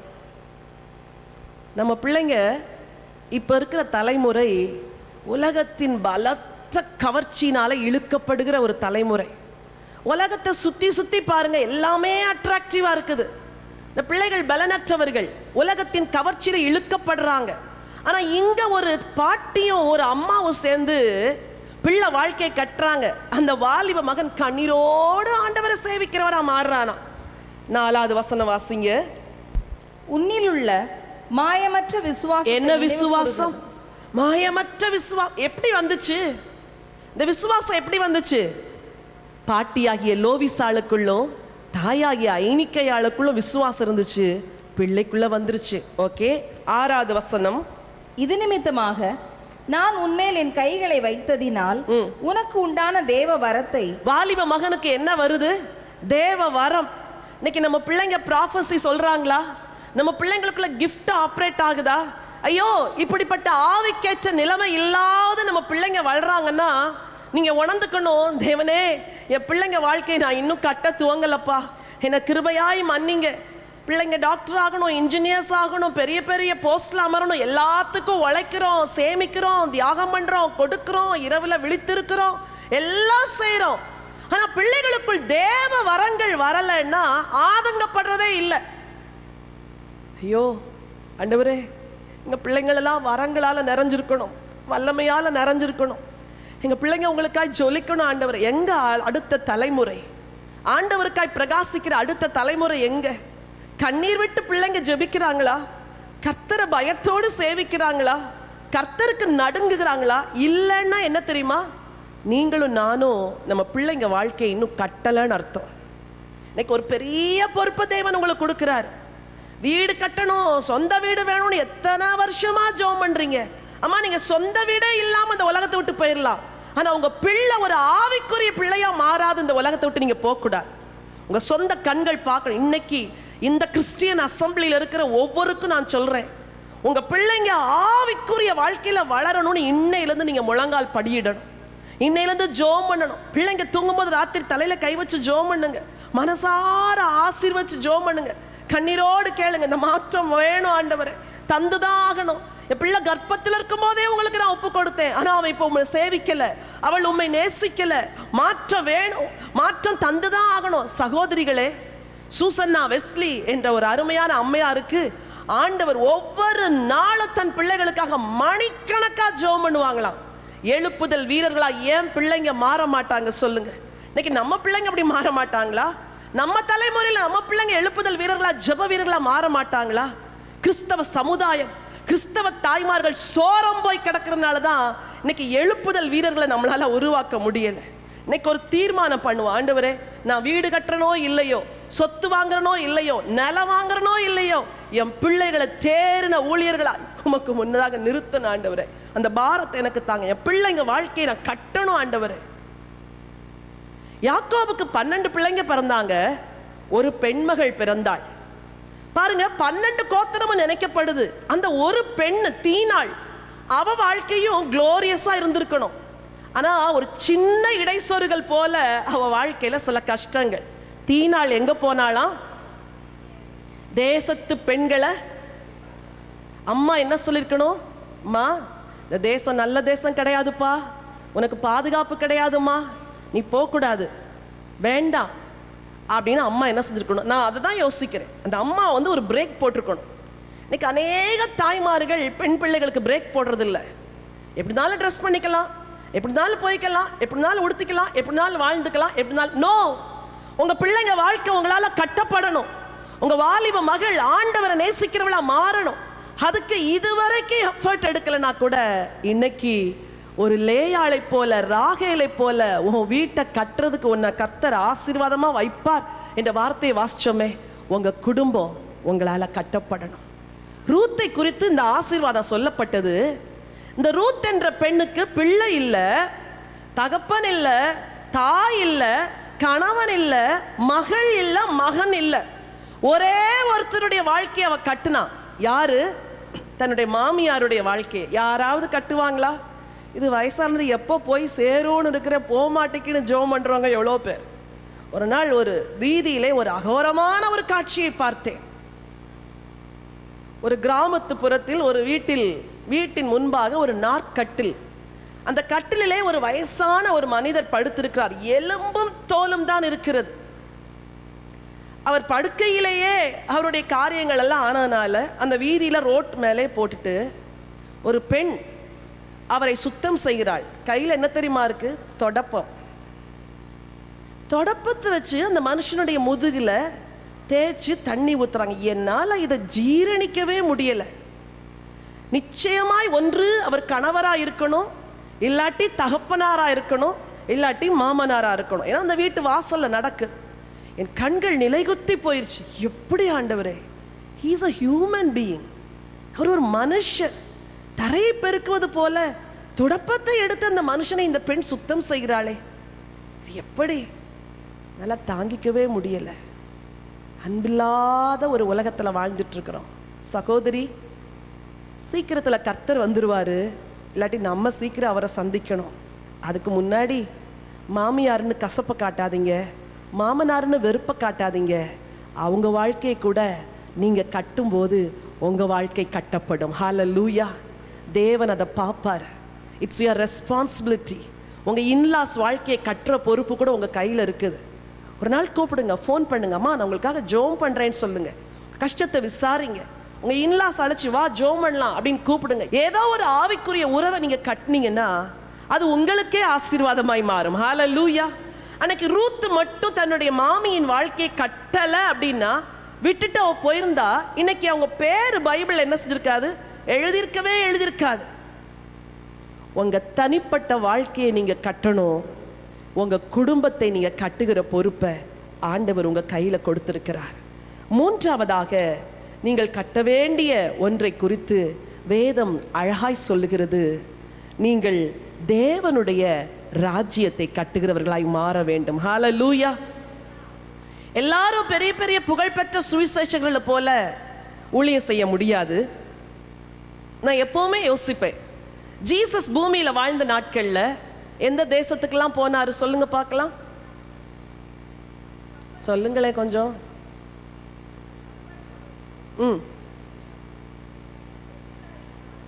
அவ்வளோதான். யூதேயா, சமாரியா, அந்த இஸ்ரவேல் தேசத்துக்குள்ள தான். அவர் ஏன் இந்தியா வரல? வந்திருக்கலாம்ல இந்தியாவுக்கு. நான் கூட சில சமயம், ஏன் ஆண்டவர் இந்தியாவுக்கு வந்திருக்க கூடாதா நீங்கள்? அப்படியே கொஞ்சம் ஃப்ளைட்டில் வந்த மாதிரி அவர் நினச்சா அப்படி பறந்து கூட வந்திருக்கலாம். அவர்லாம் வரவே இல்லை. யூரோப் வந்திருக்கலாம், வரல. ஆஸ்திரேலியா வந்திருக்கலாம், வரல. ஆப்பிரிக்காவுக்கு போயிருக்கலாம், வரல. ஏன் தெரியுமா? தேவ சித்தம் அந்த இஸ்ரவேல் தேசத்தில் யூத ஜனங்கள் கர்த்தரை அறியும்படியும் ஒரு சில புறவினத்து மக்கள் ஆண்டவரை அறியும்படி தான் அவர் சுவிசேஷத்தை சொன்னார். உங்களுக்கு ஒன்று சொல்லித்தாரேன். பெருசாக ஊழியம் செய்யணும், பெருசாக ஊழியம் செய்ய போகிறேன், பெருசாக ஊழியம் செய்ய போகிறேன்னு நினச்சி கற்பனை பண்ணியே 60 வயசாயிருச்சு. ஒன்றுமே செய்யாத 60 வயசாயிடுச்சு. அநேகருடைய வாழ்க்கை அப்படி. ஆண்டவரே உமக்கு ஊழியம் செய்யணும், ஒரு மீட்டிங் போயிருந்த ஒரு அம்மா வந்தாங்க. நான் உங்களுக்கு என்னம்மா ஜோம் பண்ணும்? நான் நல்லா ஆண்டவருக்கு ஊழியம் செய்யணுமா? உங்களுக்கு வயசு என்னம்மா? எனக்கு 74 வயசுமா. 74 வயசுல இவங்க என்ன ஊழியம் செய்ய போகிறாங்க அப்படின்னு நான் நினச்சிக்கிட்டேன். 24 வயசு இருக்கும்போதே நீங்கள் இயேசுவுக்காக ஓடலைன்னா 74 வயசு வரைக்கும் ஒன்றுமே செய்ய மாட்டீங்க. என் அன்பு சகோதரி, நீங்கள் தேவனுடைய ராஜ்யத்தை கட்டுறதுக்கு கடவுள் உங்களுக்குன்னு ஒரு திட்டம் வச்சிருக்கிறார். நீங்கள் ரட்சிப்புகளை நடத்தணும் அப்படின்னு ஒரு சிலரை வச்சிருப்பார்.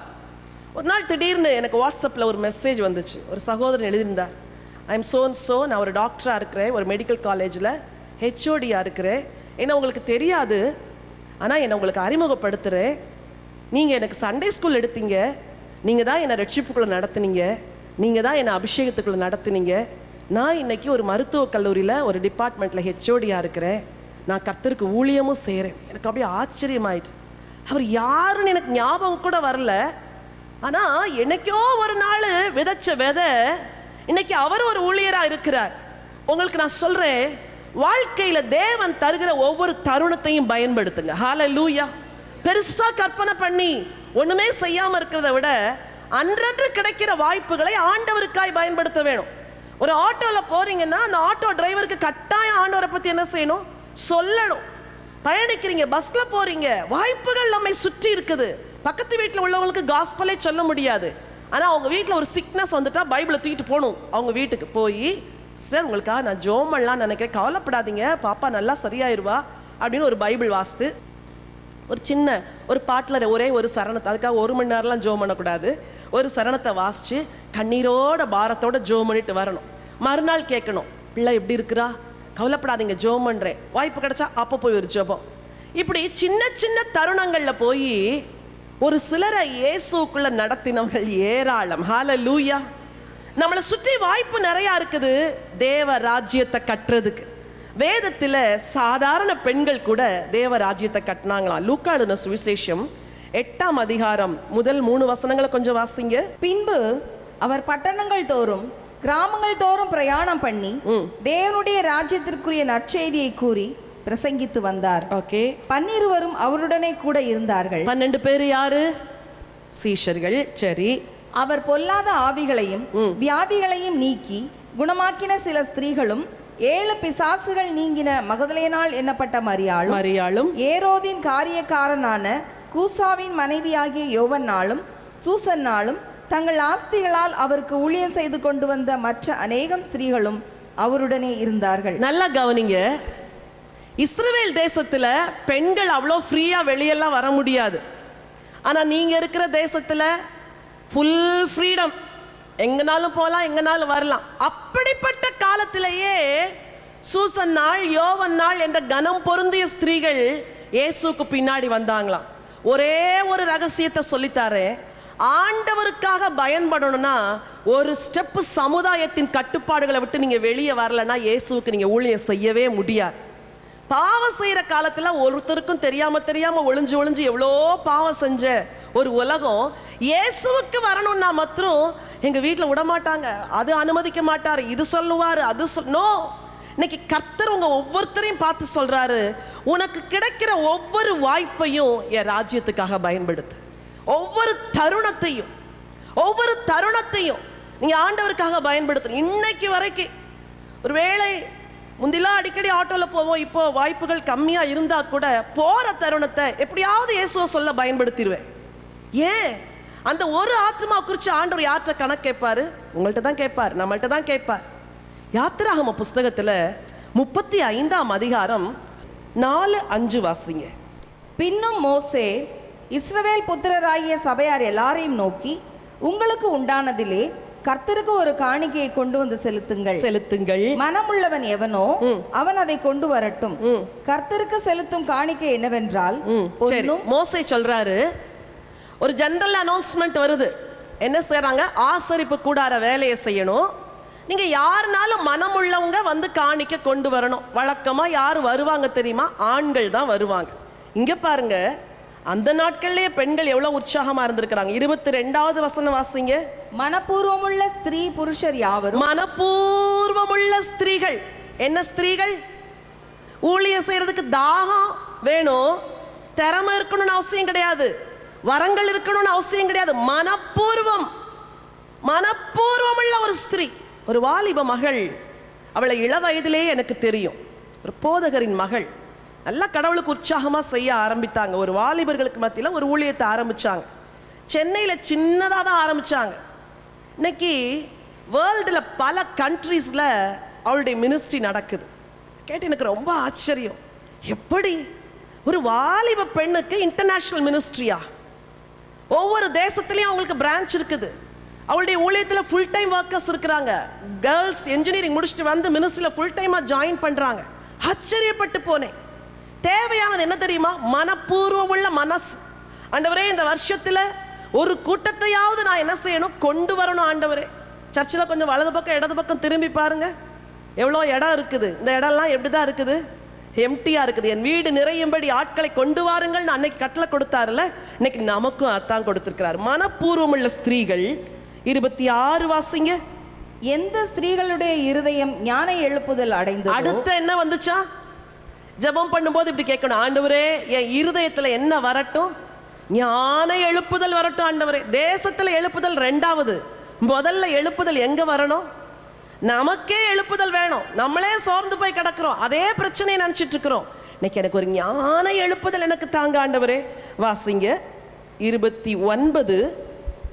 செய்யப்படும்படி கர்த்தர் மோசேயை கொண்டு கற்பித்த வேலைக்குரிய யாவையும் கொண்டு வர இஸ்ரவேல் புத்திரருக்குள் தங்கள் இருதயத்தில் உற்சாகமடைந்த ஸ்திரீ. தங்கள் இருதயத்தில் உற்சாகமடைந்த ஸ்திரீகள். என்ன ஸ்திரீகளா?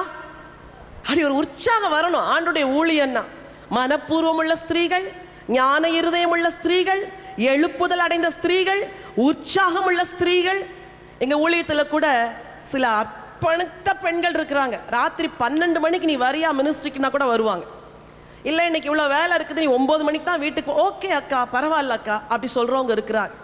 நான் அவுட் சைட் மினிஸ்ட்ரி போகிறேன், யாருமே கூட இல்லை, நீ வரியான. ஓகே, குடும்பம் இருக்குது, புருஷன் இருக்கிறாரு, பிள்ளைங்க இருக்கிறாங்க. ஆனால் ஜபம் பண்ணி தான் வாழ்க்கையும் கட்டி, புருஷன் வாழ்க்கையை கட்டி, பிள்ளைங்க வாழ்க்கையை கட்டி, இப்போ ஆண்டவர் தேவ ராஜ்யத்தை கட்டுறதுக்கு ஃபுல் ஃப்ரீடம் கொடுக்குறாரு. இன்னைக்கு நம்ம ஏன் இப்படி இருக்கிறோம் தெரியுமா? மனப்பூர்வம் இன்னும் வரல, ஞான எழுப்புதல் இன்னும் வரல, இன்னும் உற்சாகம் வரல, இன்னும் தாகம் வரல. ஆனால் இன்னைக்கு ஆண்டவர் அதை உங்களுக்கு கொடுக்க போகிறார். ஹல்லேலூயா. இன்னைக்கு உங்க இருதயத்தில் ஒரு மனப்பூர்வ இருதயத்தை தரப்போறார். ஒரு ஞான எழுப்புதல் உங்களுக்குள்ள தரப்போறார். உங்களை உற்சாகப்படுத்த போறார். நீங்கள் லேயாளை போலவும் ராகேலை போலவும் கட்டுகிறவர்களாய் மாறுவீர்கள். ஹல்லேலூயா. சொல்லுங்க, நீங்க என்ன செய்ய போறீங்க? கட்ட போறீங்க. உங்க சொந்த வாழ்க்கையை கட்ட போறீங்க, உங்க குடும்பத்தை கட்ட போறீங்க, தேவ ராஜ்யத்தை கட்ட போறீங்க. அந்த வசனத்தை திரும்ப ஒரு தடவை வாசிக்க விரும்புகிறேன். ரூத்தின் புஸ்தகம் 4ஆம் அதிகாரம் 11வது வசனம். அப்பொழுது ஒலிமுக வாசலில் இருக்கிற சகல ஜனங்களும் மூப்பரானவர்களும் அவனை நோக்கி, நாங்கள் சாட்சிதான். உன் வீட்டிலே வருகிற மனைவியை கர்த்தர் இஸ்ரவேல் வீட்டை கட்டுவித்த 2 பேராகிய ராகேலை போலவும் லேயாளை போலவும் வாழ்ந்திருக்க செய்வாராக. இப்போ நீங்க என்ன தெரியுமா சொல்ல போறீங்க? அந்த வசனத்தை நீங்க இப்படி வாசிக்கணும். சொல்லுங்க, கர்த்தர் என்னை இஸ்ரவேல் வீட்டை கட்டுவித்த 2 பேராகிய ராகேலை போலவும் லேயாளை போலவும் வாழ்ந்திருக்க செய்வார். உங்களை வாழ்ந்திருக்க செய்ய போறார். நீங்க கட்ட போறீங்க. இந்த வார்த்தையை தான் உங்களுக்கு கொடுக்கும்படி ஆண்டவர் என்னை அனுப்பினார். இந்த பெண் எப்படி தேவ ராஜ்யத்தை கட்டுவித்தா அப்படின்னா, இந்த ரூத் மோவாபிய பெண்ணு தான். கீழ்ப்படிஞ்சு வந்தா அவ சந்ததியில யார் வந்தது? வாசிங்க. எஸ்ரோன் ராமை பெற்றான், ராம் அமினதாபை பெற்றான், அமினதாப் நகசோனை பெற்றான், நகசோன் சல்மோனை பெற்றான், சல்மோன் போவாசை பெற்றான், போவாஸ் ஓபேதை பெற்றான், ஓபேத் ஈசாயை பெற்றான், ஈசாய் தாவீதை பெற்றான். என்ன அழகா இந்த பியூட்டிஃபுல் பிளான் பாருங்க. இந்த பெண் தன் குடும்பத்தை கட்டுனது மட்டும் அல்ல, தாவீதை பெற்றெடுக்கிற ஒரு குடும்பத்தை கட்டி தாவீதின் வழியில் வந்த மேசியாவாகிய இயேசுவை இந்த உலகத்துக்கு பரிசளிக்கிற ஒரு பாக்கியத்தை பெற்றாங்க. ஹல்லேலூயா. போவாசுடைய அப்பா யார் தெரியுமா? சல்மோன். சல்மோனுடைய மனைவி யார் தெரியுமா? வேதத்தில் வாசிக்கிறோமே, ராகாப் என்ற ஒரு வேசி. அப்போ அந்த பெண்ணும் சொல்லக்கூடிய ஒரு வாழ்க்கை இல்லாத பெண், இந்த பெண்ணும் சொல்லக்கூடிய வாழ்க்கை இல்லாத பெண். இந்த 2 புறவினத்து பெண்களை வச்சு தேவன் லேயாளை போல ராகேலை போல இஸ்ரவேலை கட்டுவிச்சார்னா உங்களை வச்சு செய்வாரா செய்ய மாட்டாரா? உங்கள் வீட்டை ஆண்டவர் கட்டப்போகிறார். உங்கள் தனிப்பட்ட ஆவிக்குரிய ஜீவியத்தை ஆண்டவர் கட்டப்போகிறார். உங்களை கொண்டு இந்த சபையை கட்டப்போகிறார். நீங்கள் தான் அந்த சபைக்கு தூண்கள். இது போல கூடி வருகிறீர்களே, இந்த விசேஷ நாளுக்கு மட்டும் அல்ல, மற்ற நாட்களில் கூடி கூடி சபையின் எழுப்புதலுக்காக நீங்கள் ஜெபம் பண்ணணும். புது ஆத்துமாக்கள் வரணும்னு ஜெபம் பண்ணணும். சர்ச்சில் மந்தை பெருகுவது போல ஜனங்களை பெருக பண்ணுவேன்னு சொன்னீங்களப்பா, பெருக செய்யுங்கன்னு ஜெபிக்கணும். அடுத்த தலைமுறை அப்போஸ்தலர்கள், தீர்க்கதரிசிகளாய் வாலிபர்கள் எழும்பணும்னு ஜெபம் பண்ணணும். கூடி கூடி சபையில் உள்ள கட்டுகளுக்குள்ள இருக்கிறவங்க, பிரச்சனைகளுக்குள்ள இருக்கிறவங்களுக்காக மன்றாடி ஜெபிக்கும் போது கட்டுகளை ஆண்டவர் உடைப்பார், சபை பெருகும். இங்க வந்தா அற்புதம் நடக்கும், ஜனங்கள் தேடி வருவாங்க. எப்போ தெரியுமா? உங்க ஜெபத்தை நீங்கள் தேவனுக்கு நேராக ஏறெடுக்கும் பொழுது. ஹல்லேலூயா. என் அன்பு சகோதரிகளே, உங்கள் தனிப்பட்ட வாழ்க்கையை நீங்கள் கட்டுகிறவர்களாய் மாறணும். உங்கள் குடும்பத்தை கட்டுகிறவர்களாய் மாறணும். தேவனுடைய ராஜ்யத்தை கட்டுகிறவர்களாய் மாறணும். தேவன் உங்களை வாழ்ந்திருக்க செய்வார். ஹல்லேலூயா. ஒரே ஒரு வசனத்தை நான் சொல்லி முடிக்க விரும்புகிறேன். ஆமோஸின் புஸ்தகம் 9ஆம் அதிகாரத்துக்கு உங்கள் வேதத்தை திருப்பிக் கொள்ளுங்கள். தேவன், ஒருவேளை நீங்கள் யோசிக்கலாம், என் குடும்பத்தை நான் இதுவரைக்கும் நான் கட்டலையே, என் குடும்பம் இடிபட்டு போய் கிடக்கிறதே, விழுந்து போய் கிடக்கிறதே அப்படின்னு நீங்கள் நினைக்கலாம். 14வது வசனத்தை வாசியுங்கள். என் ஜனமாகிய இஸ்ரவேலின் சிறையிருப்பை திருப்புவேன். அவர்கள் பாழான நகரங்களை கட்டி அவைகளில் குடியிருந்து திராட்சை தோட்டங்களை நாட்டி அவைகளுடைய பழரசத்தை குடித்து தோட்டங்களை உண்டாக்கி அவைகளின் கனிகளை புசிப்பார்கள். என் ஜனமாகிய இஸ்ரவேலின் சிறையிருப்பை திருப்புவேன். அவர்கள் பாழான நகரங்களை கட்டி அவைகளில் குடியிருந்து திராட்சை தோட்டங்களை நாட்டி. நீங்க தான் இதை செய்ய போறீங்க. உங்களை கொண்டு பாழானதெல்லாம் தேவன் கட்ட போகிறார். நீங்கள் நாட்ட போறீங்க. உங்க குடும்பம் செழிப்பான தோட்டமாய் மாறப்போகிறது. இன்னொரு வசனம் வாசிங்க, 9:12 வாசிங்க. அந்நாளிலே விழுந்து போன தாவீதின் கூடாரத்தை நான் திரும்ப எடுப்பித்து அதன் திறப்புகளை அடைத்து அதில் பழுதாய் போனதை சீர்படுத்தி பூர்வ நாட்களில் இருந்தது போல அதை ஸ்தாபிப்பேன் என்று இதை செய்கிற கர்த்தர் சொல்லுகிறார். ஹல்லேலூயா. தனிப்பட்ட வாழ்க்கை விழுந்து போயிருக்கலாம், கர்த்தர் திரும்ப கட்டி எழுப்ப போகிறார். உங்கள் குடும்பம் விழுந்து போயிருக்கலாம், கணவருடைய ஆவிக்குரிய வாழ்க்கை, பிள்ளைங்களுடைய ஜீவியம் விழுந்து போயிருக்கலாம். இன்னைக்கு ஆண்டவர் சொல்றாரு, நான் திரும்ப கட்ட போறேன். நீங்க தேவனுடைய ராஜ்யத்தை கட்டுகிறவர்களாய், பாழானவர்களை கட்டி பயிர்நிலமாய் மாற்றுகிறவர்களாய் உங்களையும் மாற்றப் போகிறார். ஒரு ரூத்தை எப்படி ஆசீர்வாத பாத்திரமாய் மாற்றினாரோ, உங்களையும் உங்கள் குடும்பத்தையும் தேவன் அப்படித்தான் மாற்றப் போகிறார். இதுதான் உங்கள் அழைப்பு, இதுதான் உங்கள் ஊழியம். உங்கள் சொந்த குடும்பங்களை கட்டுங்கள், தேவ ராஜ்யத்தை கட்டுங்கள். எல்லாரும் இருக்கிற இடங்களில் ஒரு நிமிஷம் எழும்பி நிற்கலாமா? இந்த நாட்களில் உங்களால் ஜெபிக்க முடியவில்லை, ஒரு தேவன் அருகிலே வந்து நிற்கிறார். வாயை திறந்து சொல்லுங்க, ஆண்டவரே என்னை கிருபை தந்து என்னை நடத்துங்க ஆண்டவரே. நான் இனிமேல் நன்றா ஜெபிக்கணும் ஆண்டவரே. என்னை நானே கட்ட விரும்புகிறேன் ஆண்டவரே. என் வாழ்க்கையை நானே கட்ட விரும்புகிறேன் ஆண்டவரே. ஹல்லேலூயா. வல்லமையுடையவர் மகிமையானவர்களை செய்தார் என்று ஒரு பெண்ணால் சொல்ல முடிந்ததே, உங்களுக்கு செய்ய மாட்டாரா? உங்களுக்கு செய்ய மாட்டாரா? வாழ்க்கையில உடைக்கப்பட்ட அன்னாள் என்ற பெண் போய், தேவரீர் எனக்கு இறங்கி ஆண்டவரே எனக்கு ஒரு ஆண் பிள்ளையை கொடும் என்று சொல்லி தன் நிந்தை மாறுபடி ஜெபித்தாளே, அவ வாழ்க்கை, அவ ஜெப வாழ்க்கை, தன்னையே திடப்படுத்தி கொண்டு ஜெபித்த அந்த பெண்ணுக்கு ஆண்டவர் குடும்பத்தை கட்டினாரே. வாயை திறந்து சொல்லுங்க, தேவனே என் வாழ்க்கையை கட்டுங்கப்பா, என் ஆவிக்குரிய ஜீவத்தை கட்டுங்க.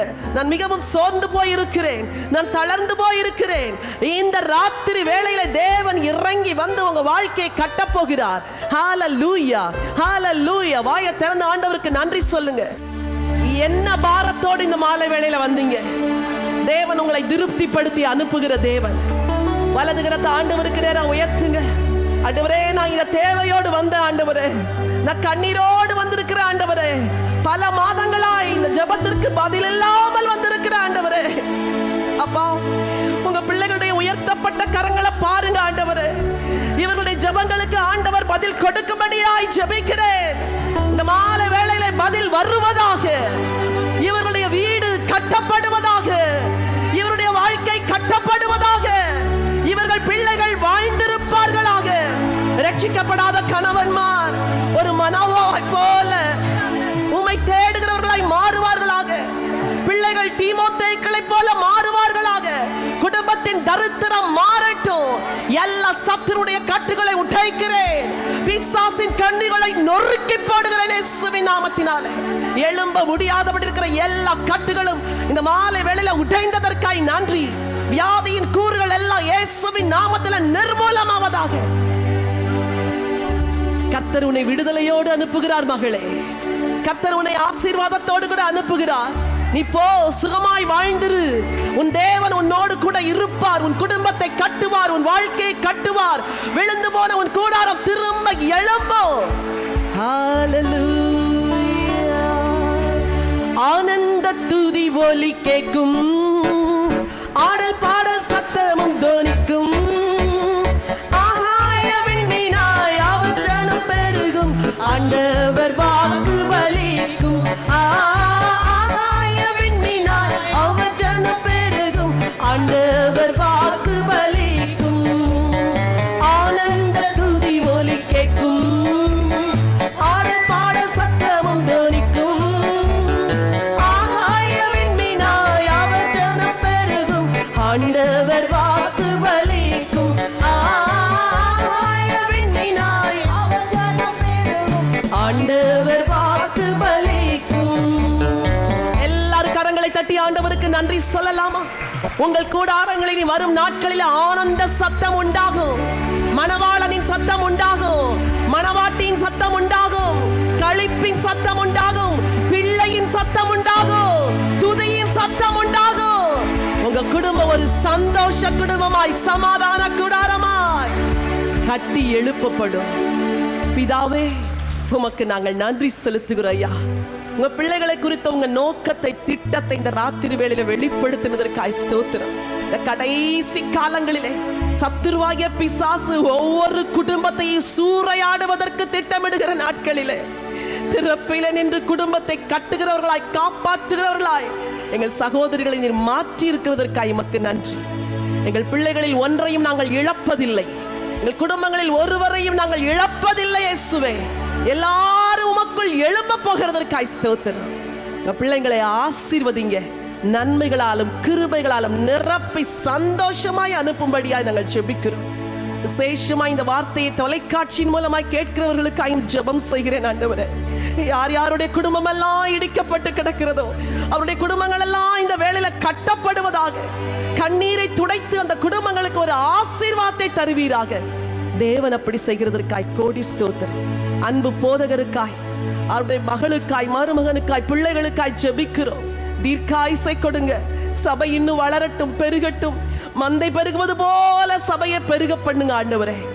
நீர் அப்படி செய்கிறதற்காய் கோடி ஸ்தோத்திரம். இரட்சகரும் மீட்பருமாம் இயேசு கிறிஸ்துவின் நாமத்தில் ஜெபிக்கிறேன் ஜீவனுள்ள நல்ல பிதாவே.